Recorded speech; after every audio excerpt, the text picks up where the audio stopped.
Welcome to a Celtic State of Mind. I'm John Dykes, and tonight I'm joined by JP Mason, Russell Boyce and Kevin Graham to have a look back on the match day against St Mirren. Kevin Graham, second away win 4-0. What was your thoughts? Second half a lot better than the first? Well, I called it at half-time, and I'm not afraid to say that. I says the subs would change the game and St Mirren would tire, and that was exactly the case. Neil Lennon got it right, bringing on Ryan Christie. I need to say that he got it right there. Christie done well for his goal and setting up the other goal as well. It was nice to see Greg Taylor bursting into the box for once, first time that he really done it, and getting the penalty kick. The only bad thing is the injury to Welsh, just to see how bad that is. But overall, we can be quite pleased with the night. There was a lot of positives. We controlled the game, basically. We really did control the game. And maybe 4-0 does really flatter the amount of chances we did create. Though how Eddie missed that one when the ball was cut back and he managed to hit the goalkeeper with it, I'll never know. But we've got to be happy. I think we've got to find out who the barber is in the Celtic camp, because there's too many of them having these skin fades that didn't look 6 weeks old. So hopefully Nicola Sturgeon's not watching that. Didn't start, Kev. There's somebody getting haircut. Somebody put in the comments that they get a barber out to the hotel. So it's all seemingly kosher. Kosher. Well, I thought Gordon Marshall was back. I thought Gordon Marshall was back cutting folks' hair. Kevin, I didn't expect you to be throwing a wee grenade in the works here. It's been bad enough losing Welsh. I hope, and I got a text from JP during that second half, and it really did seem to just sum up our season. Whenever we thought we were getting it back on track, and the man who starts to impress us, his ankle looked terrible actually when you seen it in slow motion, stretchered off. That was the last thing we wanted to see. But to be fair, and as I says to you, JP, it was only 1-0 when Duffy came on. Aye. Well, less said about his near, gift for a goal near the end. I can't believe that he did that, but I can. But the thing with Welsh, I went over my ankle like that at fives once, and it ballooned up and bruised for weeks, and that was without any contact. So I was just going over the ball, and then my ankle just went like that on the turf, and I remember how painful it was, and I remember how long it took me. I was off work for 2 weeks, I think, at that, and my manager was like, "What are you doing still playing five-a-sides?" And I was like 26 at the time or something like that. I was like, "Do you honestly expect me to stop playing fives at 26 years old?" He was like, "You're too old for that." And I was like, "What?" So, yeah, I really, really genuinely hope he's all right, because I was really enjoying watching him, and I feel for him, because, this was his run, this was his chance for a run, and now, please God, no Beaton and Duffy centre-half, like that. That can't happen. How many black cats have we run across this season? How much bad luck can you actually get in one season? It's just somebody signed a deal with the devil somewhere. Somebody's cursed us. The 10's cursed. You were calling me paranoid, at half time there, Kev. I'm into witch doctors and all of that. I reckon somebody's signed a deal with the devil in blood. Kevin, moving on to Russell. I was saying the last time you were on Monday, actually, that when we look back on this season, yes, as Kevin says, almost everything that could have gone wrong has gone wrong this season. But January will be the month. That will be the pivotal month. You look at the run of results in January: 1 win, 12 points dropped. And yes, a game against Rangers around about the new year, that could have gone either way, but you would expect to beat Hibs and Livingston at home, Livingston away, St Mirren at home. We dropped 12 points in these fixtures. How pivotal is that going to be? That's going to come back and haunt us, Russell. 100%. I mean, I really do think as well it's almost there's an inevitability about this car crash of a season that the points gap is going to be, exactly the number of points we dropped in January will be the difference between the two clubs come the end of the season. That would be really infuriating, because there was an opportunity then, and it'll only be proven even more so now, that there was an opportunity then to make that change. And it also goes, as much as Dubai, and we discussed it at length and all that, but it looks all the more ridiculous now that on the back of it never actually improved performance in the slightest. In fact, they came back with absolutely worse form than what even I think Rangers ever have coming back from Dubai. Do you know what I mean? So it was that poor, and I think that the January month, to me, there was enough there on the fact that Lennon's took full responsibility for that trip, and he did. He says even Lawwell shouldn't have apologised. It should have been him, and then obviously he didn't apologise at all. I think that January movement, that whole episode, is enough for him to not be in position next season. Sorry. And again, just to quickly finish that up, I just think as well, the encouraging signs that we're seeing tonight as well, I think they were always there. These players have always had this in the locker. How is it taken to mid-February, with not a real title challenge even in the cards anymore, for us to be expressing ourselves and playing like that now? How is it taking that long? That's not good enough. It really is frustrating. Kevin? I'll tell you why, Russell, because we're decent players, badly coached. That's why the players need to. We're 11 individuals on that part. We're not a team. And tonight our better players won, and that was the whole hope. That is Lenny Ball. Hope that your better players win. Lenny Ball. Caplo Mark comes in to say, solid performance. Turnbull is without doubt who we rebuild around. Having had quite a quiet first half, JP, he seemed to, he rid himself of the shackles. He was being man-marked, and he did have a very good second half. Brilliant to see him on the score sheet, making that run in behind the defence. Brilliant to see Turnbull developing the way that he has been. And unless you can tell me different, he finished the 90 minutes. Yeah. No. Did he not go up? Did he get off? For 82, I think he got there. Oh, you do see.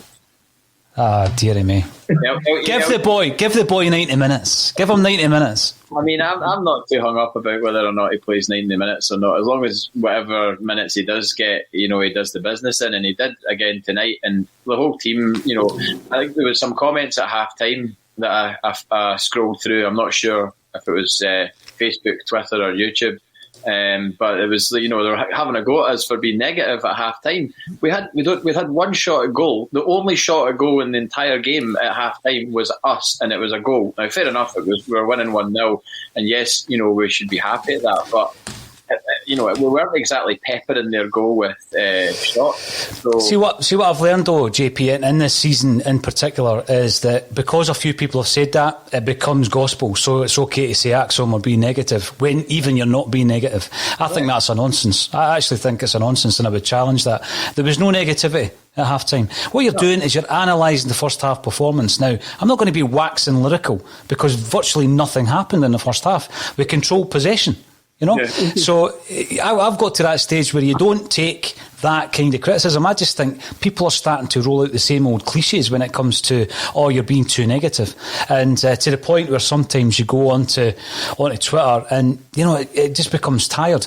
If you're going to look at a game from a critical eye, obviously you're going to pick out what's bad as well as what's good. And there was plenty to talk about. But again, no, I wouldn't take that, to be honest with you, JP. Aero 250, we've won convincingly. Pinch me, Turnbull is so effective. Duffy defending is poor as usual. Sometimes it's just the basics from Duffy. Am I allowed to say that, or is that being too negative? Kevin, we've already lost Julien. JP spoke about that as being a moment of the season, and I think he was right, because we did show a bit of form in December. Hopefully we've not lost Welsh. If we do, who do we go for until the end of the season? Do we play Duffy? Do we play with Beaton in there? I find that negativity thing a bit difficult to handle. I mean, the first half, you can't polish a turd, can you? The first half was dreadful, and we went in 1-0 up. So, I mean, you have to call it as you see it. I mean, that second half, that whole game, that's why you love football, when you see big Tom Rogic doing what he was doing with his feet and taking guys out, creating stuff. That's why we love football. That's why we're quite happy tonight, because we played quite well and scored some goals. But didn't say we were negative at half time, because the first half was terrible. As JP rightly says, there was one shot on target the whole game, the whole of the first half, and it was the one that we scored for. So, the same commenter would complain if you were too positive about beating them 4-0 at this stage of the season. So it just washes right over my head now, to be fair. Michael McKernan, PJ said, that's me, said before the game, what if one of the right backs get injured? What now? And that's what I'm asking you, Kev. What do we do now? Because I'm not convinced with Duffy. He's shown me nothing that would convince me otherwise. Do you go with Beaton? I mean, I've even looked at, I always felt that we didn't play, going back a wee bit further back, we never ever played Lustig enough at centre-half, when you actually consider that he played there for Sweden a fair bit. I don't think we utilised El Hamid enough at centre-half. Is there anybody else who could fit that position? Because I don't think Duffy's the answer between now and the end of the season. I would rather have Duffy over Beaton, and I can't believe I've just said that, but we're going to say it. I think Duffy's got something to prove. Look, we need to pray to the God alone Archdeacon that nobody else does get injured, or either that we are back, either that we've got to get Anthony Ralston at right back, and or at centre half, or somebody else there. So I reckon he'll go with Duffy. I do think he'll go with Duffy. He's always got that mistake just waiting in the wings, you know, if you're up against, and I know we've got another 2 games against Rangers, and these are the ones that concern me slightly. Now, if you want to look at positivity, there we go. We are closer to the 10 than we were this morning. Yes, we are now 18 points behind, 20 goals, because he was a different player entirely. I just think he had more space, and probably, as Kev said, that the St Mirren players tired a bit, and therefore they weren't getting as tight to him as they were in the first half. And you know, you saw his pass for the penalty, you know, just wee things like that, you know, that's the difference with somebody like him, where he sees that sort of wee pocket of space and just pokes the ball through. And you know, it maybe was a bit of a soft penalty, but you know, Taylor had made the run, you'd be screaming for it, you know, they would have been screaming for it if it had happened to them. And I saw the reason that the boy got booked. The commentator said, I was watching on Sky, somebody, you know, complained that I'd mentioned Andy Walker. I was watching it on Sky. Sorry. I don't have Celtic TV. I've got my season ticket thing, but I don't know how people can watch Celtic TV. Is there a thing that you can watch Celtic TV and not Sky? I've missed that. There isn't a dodgy telly box, aye. Oh, right, okay. Okay. Well, we'll not mention that then. But the boy was like going like that, as if to say give Taylor a yellow card, and that's what he got booked for, I think, because he got booked, and so did the other boy get booked as well. But I think he's dived, and then the referee went, no, it was a penalty. You're getting a yellow card for saying that. So it was a good finish from Eddie. And that's what, I mean, has Eddie scored 5 in a row? 5 in a row. I think this is maybe PJ rather than JP. I know it can get a bit confusing. Why don't you watch the game? I do watch the game, but I've been in since 8 o'clock this morning, so I might have just went away for some water for what's in here, because obviously it's not alcohol. And thought I wasn't watching on. I watched the game on Sky Sports. I didn't watch it on Celtic TV, so I did watch the game. I'm not giving post-match analysis of the game. I didn't watch that. I know. I've not noted down that Turnbull was taken off, but you know what? Kevin was watching it on Celtic TV, and we were all sitting waiting on him. That's why he was late, because he was watching it on a stream that was different from the Sky Sports one that I was watching on. Archduke 199. Let's bring this in. Radiohead are depressing. That sketch on Father Ted was on the money. Hail, hail. Come on. Depressing? Radiohead? Uplifting. Uplifting, I would say. See the comment you put up, Paul, which says that we're being negative because I started talking about haircuts. The comment that you put up a couple of minutes ago. Come on. We're 21 points behind Rangers. What else we got to talk about? It's not as if it matters, Not as if it makes any difference. So Kev, we're 18 points. We're 18 points. Just 18? So that we're 18 points now. Yes. Let's talk about Christie. At the very beginning of the game, we were chatting around Tom Rogic and his contribution to a 90 minutes. I thought Rogic played pretty well tonight, but Christie comes on. And for me, he made an impression. Now, I know that he does divide opinion amongst the Celtic support, even amongst the AXOM contributors. I call him what's not a big fan.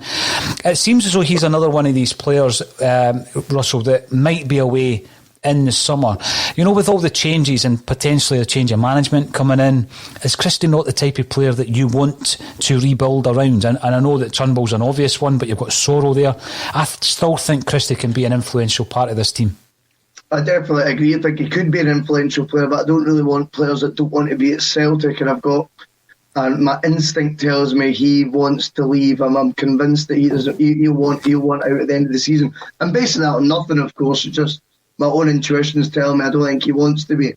But when you look at, you're talking about building teams around players, I feel that David Turnbull's the guy that has to be that guy. And I actually thought the intelligence of Tom Rogic really came out tonight. And I thought that Tom Rogic was influential in David Turnbull having such a good second half, because he gave St Mirren such a focus of their attention. That's how Turnbull ended up getting more space. I also have to give kudos to Turnbull in the sense that I think he just sussed his teams out eventually. I honestly think he's that good. I think he went in at half time and it was maybe a quieter performance. He comes back out in the second half, he's worked it out. He's sussed his teams, he's clever. Even his tackles are passes. And then with Christie, it's not always pleasing on the eye.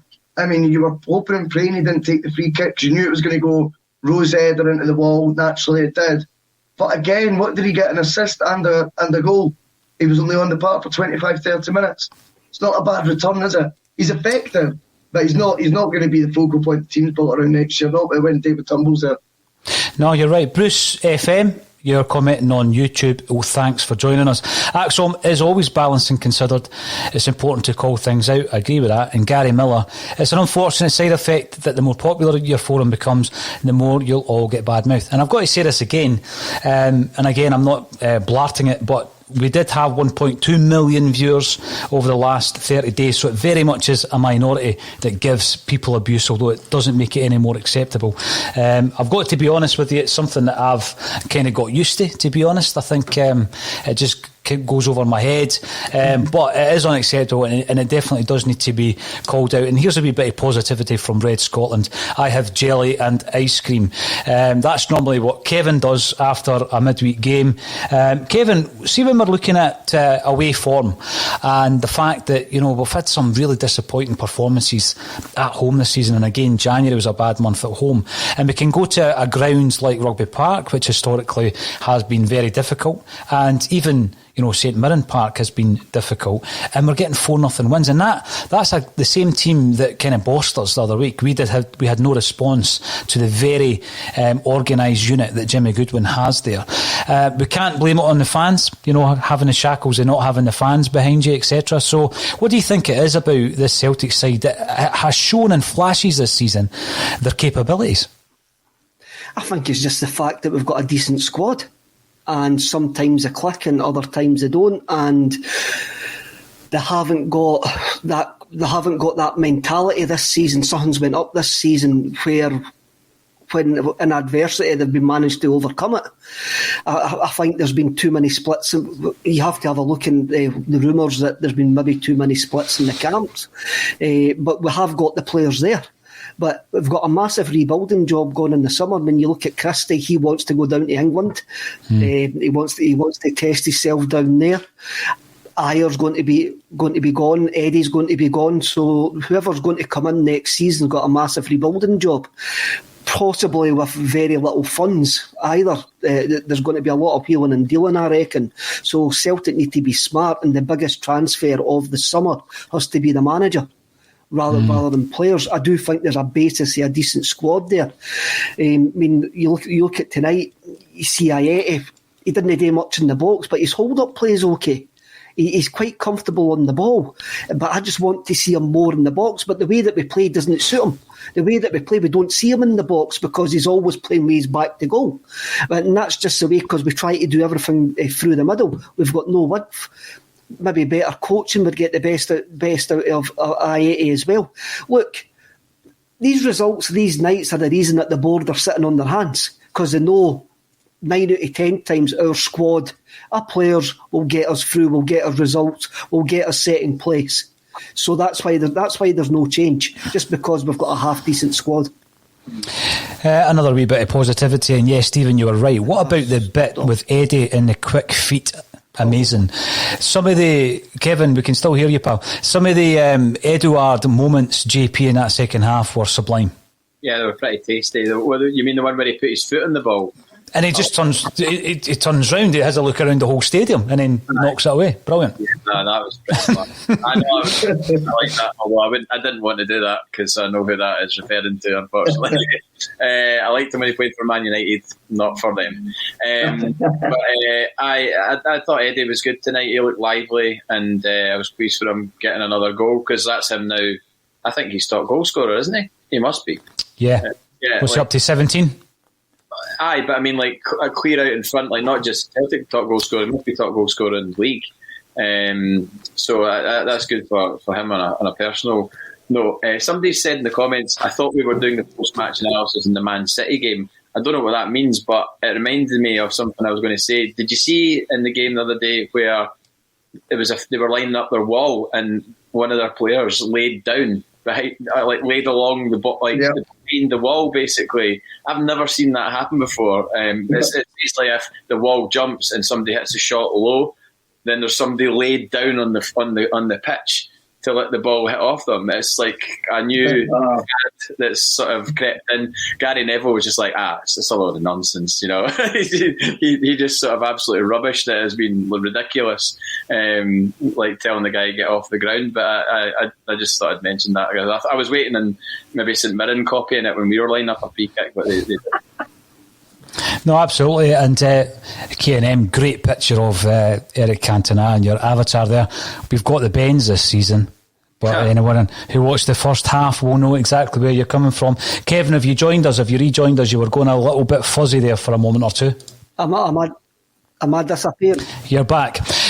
So looking ahead to this weekend, we're up against... I'm back, I'm not 100% sure. Yes, you are. Back or no. Yes, you are. Looking ahead to... He's having a wee parted for one. Looking ahead to this weekend, Kevin, we're up against St Johnstone. In terms of the consistency, it looks as though there might be a forced change. I didn't quite catch Lenny's interview post-match, so please let me know if he gave us an update on Welsh.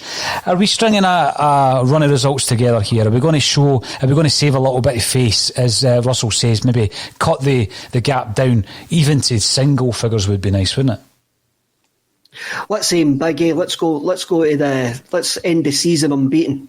Let's not lose a game from now to the end of the season. Let's go for it. So starting with St Johnstone again on Sunday, we take it one game at a time.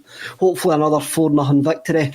It's a tough place to go, but tonight was a tough place to go as well, eh? So hopefully we've turned a wee bit of a corner and we can boost on for now to the end of the season, go unbeaten. We've spoken a wee bit about the transfers and how that's going to work. We spoke earlier about loan deals and how, as much as we don't like them because it doesn't give you the long-term plan, we might have to rely on them. We might even have to rely on bringing some of our loanees back and utilising some of these players. I'm thinking more of the younger guys like O'Connor and possibly Robertson. I don't know if guys like Shved and Hendry and Bayo are ever going to make an impact at Celtic Park. But one thing that I find interesting, David Stalker, welcome to the show, David. I'd keep John Joe next season on loan again. You know, it's a good point because when we had El Yunusi in, I'm pretty sure first time round there was no option to buy at that stage, but we obviously renegotiated another deal and got him in for a second season.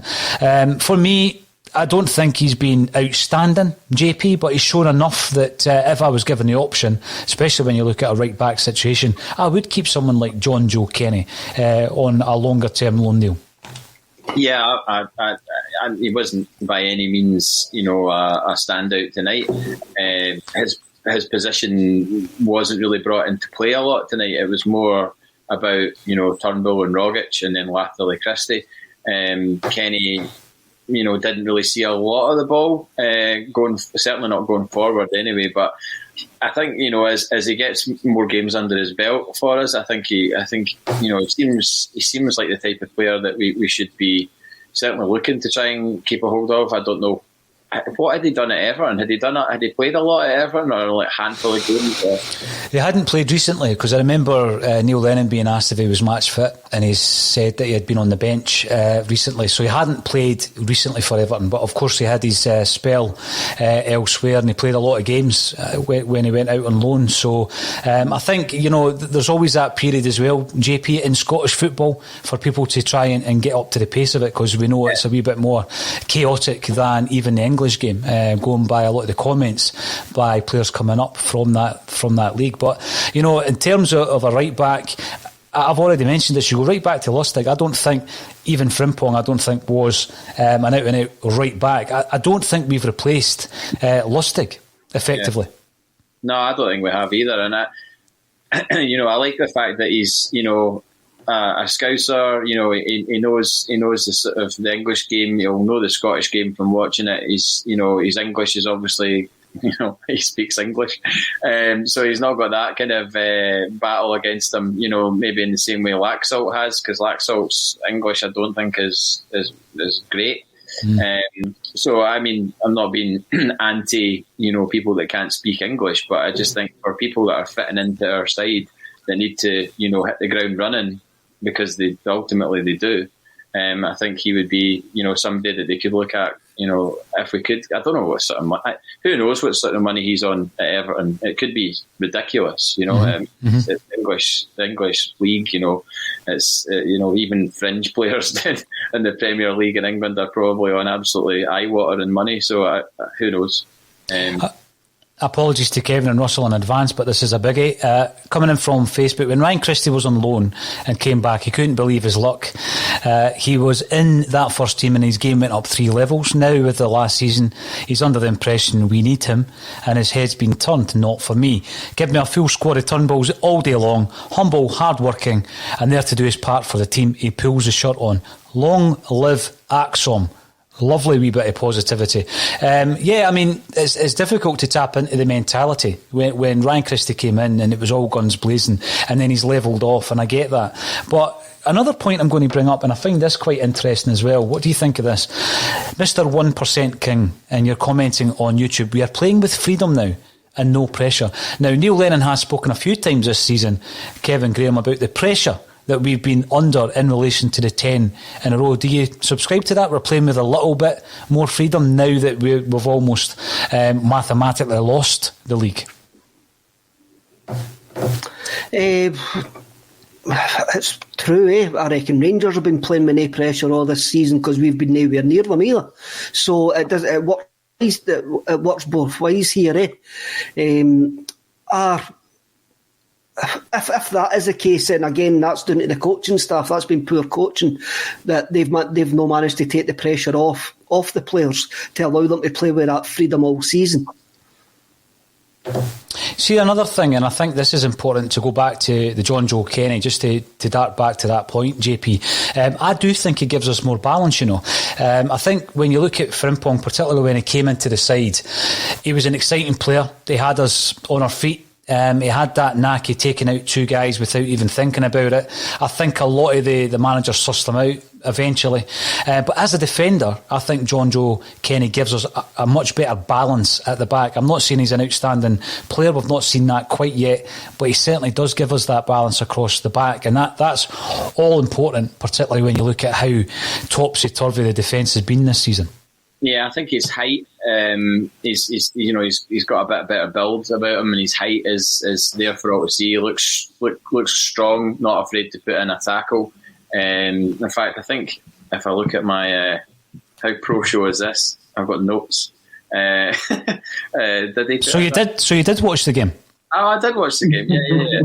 I know I've not got a note about a Kenny tackle. I thought he'd maybe put in a tackle. No, Taylor put in a couple of good sort of last-ditch tackles to stop crosses coming in, but Kenny's capable of that as well. From what I've seen of him so far, he's not shy in putting in a tackle. So I like that.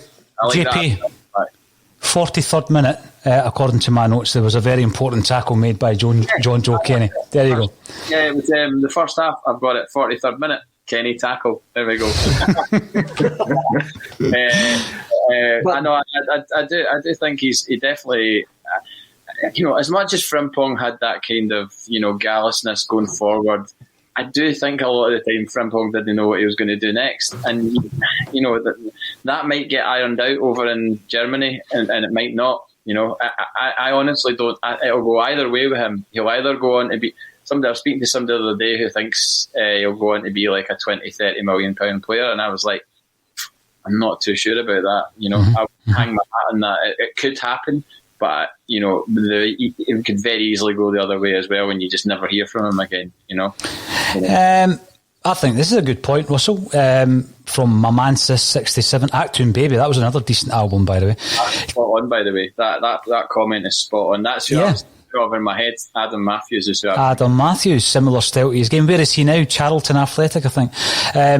I think sometimes that's all you need. We had the type of player that Frimpong was, exciting, taking on players, trying to get up the park, trying to create. Sometimes you just need a full-back that can defend and do the basics.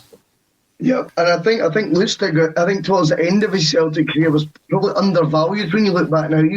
He became, I wouldn't say so much as a whipping boy, because it was obviously still really successful seasons, but Lustig, I remember in particular, getting quite a lot of stick for perhaps he's not lacking in that sort of department, the attacking flair side of things. But you look how reliable, how much you could trust him. You're talking about 6, 7 out of 10s. Kev was talking about earlier. I mean, Lustig was a guarantee for that every game. And I thought his temperament, which is so underrated in football as well. He just had an amazing temperament for the game. He had a devilish side to him, as you've always seen. And I think we've lacked since Lustig that type of player. And Kenny, in fairness to him, very early days, of course, but he does look steady, both mentally as well as obviously, he looks like an engine. And I think it was a good point JP said. Physically, he's just a bit more, obviously he's bigger than Frimpong, who's not, but he does seem a bit, more, I don't know, more of a presence about him as well. But also I like the fact he seems very level-headed, and the fact he played in Germany for Schalke for like 30, 40 games last year as well, means if you can adapt there, then that experience obviously helps you being able to adapt in Scotland as well. But the fee that Asim bandied about is 10 million quid. So really, yeah, 10 million. Wow. So I think Schalke were keen to get him permanently. It was 10 million they were quoted. But again, like Paul said, just to quickly finish, is players like El Yunusi's value is only plummeted by coming to us on loan. I don't know why. I'm not advocating come to Celtic and will ruin your valuation. But if he was to sign another loan deal like the comment suggested, maybe another year there, he's further out the picture at Everton. Maybe that 10 million becomes less because he's only been doing it in the SPFL as opposed to somewhere like the Bundesliga. Do you know what I mean? Sorry, just on the Adam Matthews thing, the commentator made a point of saying that the last time we won so comprehensively at St Mirren was 4-0, and it was in 2014, and I'd already looked it up to find out that stat so I could have it for this purpose. But the last time we won 4-0 was January 2014 under Neil Lennon, and Adam Matthews was right back. So there you go. And the team was Forster, Matthews, Ambrose, Van Dijk, Izagiri, Forrest, Ledley, Stokes, Commons, Mulgrew. Mentally. What I liked about Matthews was the fact he could play right and left back. He was very adaptable that way, and he was on a free transfer a couple of seasons ago, in actual fact, when we were looking for a right back, but I don't know if he got anybody too excited. I always remember he scored against Arbroath, didn't he? Remember that in the Cup? Scored against Arbroath? I remember that. A peachy goal, absolutely crackery a goal. It was 1-0. We beat Arbroath 1-0. 1-0. Yep. I was at Arbroath that night. So, again, a convincing result. This never been at a football game apart from the new camp. Is it? Mings was Real Mallorca in the 1990s. That was cold. It was on the side of a mountain. Very cold. And St Mirren against Alba was pretty cold as well. Oakleview, is that right? The Warriors. Now, one final thing. I've already asked Kevin Graham about his prediction for this weekend. JP, what are you thinking this weekend? Can we extend this winning run? It depends on. Kev made a good point not that long ago when he said about our Lenny Ball, and the whole sort of premise of Lenny Ball is like hoping that our players turn up on the night, and that's kind of it. Why were we not able to do what we did today against St Mirren at Celtic Park? How is that team? Everyone was going on about like, St Mirren are so well coached. Like everybody knew their job and blah blah blah. It's like tonight we got the first goal, which was a key thing. Fair enough, one of their strikers got injured, looked like he did his shoulder, and I obviously wasn't going to do the Mel Gibson and Lethal Weapon thing and bang it back into place in the dressing room. But I hope he's all right. By the way, I'm not pouring scorn on his injury. But that might have affected their game plan a little bit by having to bring on somebody. But why were we not able to do that? I mean, we've just pumped them 4-0 and we got beat at home off them 2-1 11 days ago. That's mental. Like, that doesn't make any sense at all in the footballing sphere of things. Do you know what I mean? It's just like, it doesn't make any sense. So we go to St Johnstone, we start with our tails up. The players feel good about themselves. We score a goal. Who's to say we don't go ahead and do the same thing as we did tonight to St Johnstone? I would fully expect us to do that, but it's just about what is it going to be, Jekyll or Hyde that turns up at the weekend, because we don't know. I do hope that he goes for a wee bit of consistency, Russell. I mean, Ayeti, it wasn't his best game tonight, but he needs games. He needs game time, doesn't he? And I think that he needs to stick with that. If Welsh is fit, which we hope he is, we need to stick with the consistency at the back as well. What's your thoughts about this weekend's game? Yeah, just in the Ayeti thing as well. I mean, playing with Edouard, I mean, it's, you've touched on how much of an improvement we're seeing in Edouard of late. Maybe Ayeti is playing a big part in that, whilst maybe not being spectacular himself. Edouard certainly looks a far freer spirit of late, and he's playing like with a bit of swagger about him again, which I've really enjoyed. As for the weekend, we just need to keep doing what we're doing. I would certainly think, on the back of what I watched tonight, I think Rogic and Turnbull both have to play. I think they complement each other really well. I think they are two bold players to have in your midfield, because we know neither of them are going to be tracking back much. But when you've got Callum McGregor and either a Brown or Sorrow, who love doing the dirty side of the game, and Callum McGregor's such an engine and someone who really does give you 110%. I think domestically we should be looking to play our more luxury players at times, and express ourselves and play proper football, and I think Rogic and Turnbull tonight, as long as they play again at the weekend, I actually think we will rack up another one. Well, let's hope so. We'll be covering the game as we always do. We'll be back tomorrow at 12:30. Thanks everybody for getting involved on the social media side of things. If you haven't already subscribed on YouTube, please do so. All that's left for me to say is thank you, Russell, Kevin Graham, and also JP Mason for joining me once again on A Celtic State of Mind.